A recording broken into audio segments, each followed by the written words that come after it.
Assalamualaikum warahmatullahi wabarakatuh. Halo guys, selamat datang kembali di channel YouTube saya. Saya Nindin Fitri dari Universitas Nusa Putra, program studi manajemen.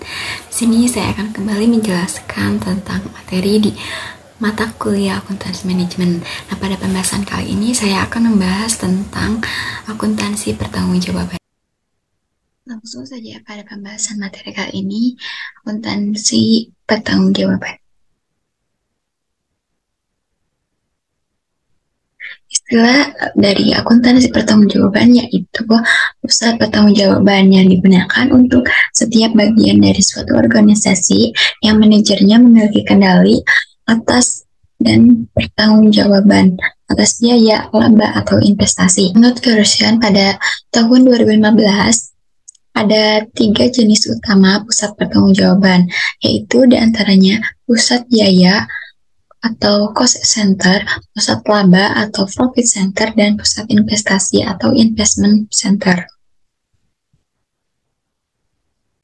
Pusat pertanggungjawaban ini yang pertama pusat biaya atau cost center, yaitu pusat pertanggungjawaban di mana seorang manajer pusat biaya ini memiliki kendali atas biaya yang dikeluarkan dan otoritas untuk mengambil keputusan-keputusan yang mempengaruhi biaya tersebut.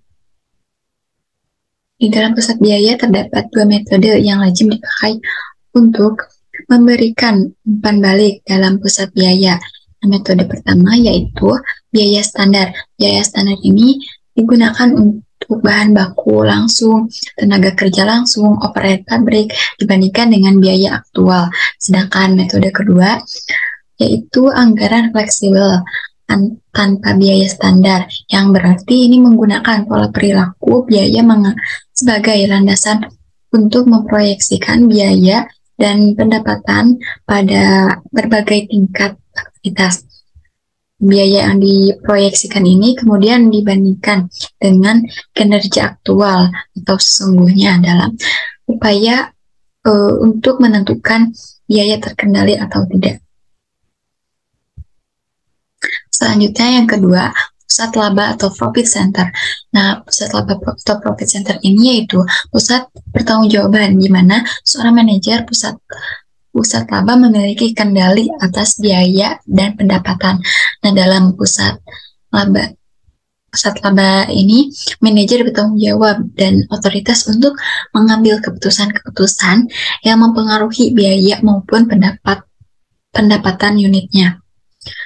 Nah, di sini ada contoh pusat laba, yaitu seperti sebuah perusahaan produk konsumen dapat mendesentralisasi kegiatan-kegiatan usahanya berdasarkan merek atau lini produk.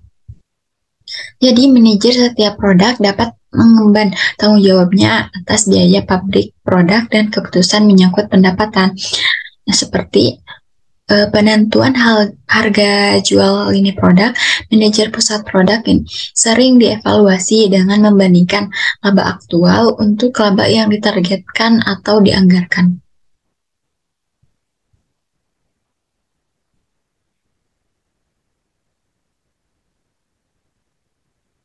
Dalam pusat laba ini ada akuntansi pertanggungjawaban pusat laba. Dalam akuntansi pertanggungjawaban pusat laba ini yaitu laporan kinerja pusat laba membandingkan kinerja yang sesungguhnya dengan kinerja menurut anggaran. Nah, dari selisihnya merupakan indikator kinerja. Nah, seperti andaikan sebuah korporat atau perusahaan holding company menilai kinerja pusat laba dengan menggunakan laba terkendali. Nah, laporan kerjanya yaitu membandingkan laba terkendali yang telah dicapai dan laba terkendali yang telah dianggarkan. Di sini ada kriteria lain yang dapat digunakan sebagai perbandingan pusat laba. Ini terbagi menjadi 4. Yang pertama, laba pusat laba tersebut tahun lalu. Yang kedua, laba korporat secara keseluruhan. Yang ketiga, laba pusat laba sejenis dan laba perusahaan lain yang beroperasi di industri yang sama, menghasilkan produk yang sama, atau menghasilkan jasa yang sama pula. Yang terakhir itu pusat investasi, pusat laba atau center. Nah, pusat bertanggung jawab yaitu pusat pertanggungjawaban di mana manajer pusat investasi memiliki kendali atas biaya, pendapatan, dan investasi dalam aset operasi. Manajer pusat investasi ini mempunyai wewenang sebagai eksekutif untuk tindakan-tindakan seperti pembelian aset jangka panjang, penentuan syarat-syarat kredit, menentukan tingkat ketersediaan, dan penetapan harga jual. Efisiensi dan efektivitas dipakai yaitu untuk mengevaluasi, yaitu untuk mengevaluasi kinerja pusat investasi dengan fokus utamanya diarahkan pada imbalan investasi aktual yang dicapai dibandingkan dengan imbalan investasi yang dianggarkan. Dalam akuntansi pertanggungjawaban pusat investasi ini terdapat dua metode untuk mengevaluasi aspek kinerja investasi. Yang pertama, pengendalian investasi atau return on investment, yaitu di mana manajer pusat investasi mengemban tanggung jawab atas pendapatan dan beban laba operasi terkendali merupakan bagian esensial dari pelaporan pusat investasi karena pengembangan tanggung jawab atas pendapatan, biaya, dan investasi, maka manajer pusat investasi memiliki tanggung jawab untuk mendukung laba yang konsisten dengan besarnya aset yang ditanamkan dalam segmen yang dikelolanya. Yang kedua yaitu laba residu atau residual income. Nah, alternatifnya itu untuk mengukur kinerja divisi adalah selisih antara laba dan kembalian ini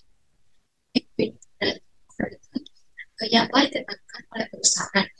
Nah, di mana residual income ini mendorong para manajer untuk mengambil keputusan investasi yang membutuhkan perusahaan sebagai kesatuan. Di sini terdapat keunggulan dan kelemahan laba residu. Yang pertama, keunggulan laba residu yaitu dapat menyebabkan manajer SPBU menolak usulan investasi yang sebenarnya menguntungkan perusahaan, tapi rata di divisinya. Yang kedua, dapat menggunakan kembalian minimal yang berbeda-beda untuk berbagai jenis aset. Kelemahan laba residu yaitu ada dua. Yang pertama, dapat mendorong manajer untuk berpandangan jangka pendek dan ukuran profitabilitas absolut yaitu dalam rangka rupiah. Jadi apabila tingkat investasi dua divisi berbeda, perbandingan langsung kinerja dua investasi tersebut dinyatakan tidak adil. Terima kasih.